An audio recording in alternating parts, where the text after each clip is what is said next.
korang sebiji macam satu brand ni yang aku duk.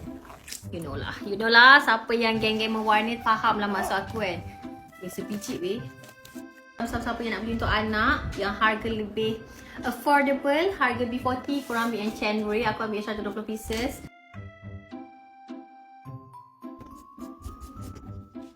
Lepas tu brush dia lembut weh. Tip dia, brush dia lembut weh. Aku rasa macam sesuai gila lah untuk korang try ni.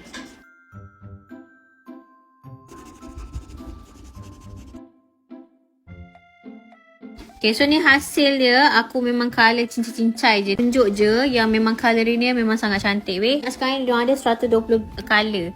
Tapi sangat-sangat berbala weh. Kalau korang nak bagi kat anak korang pun sesuai.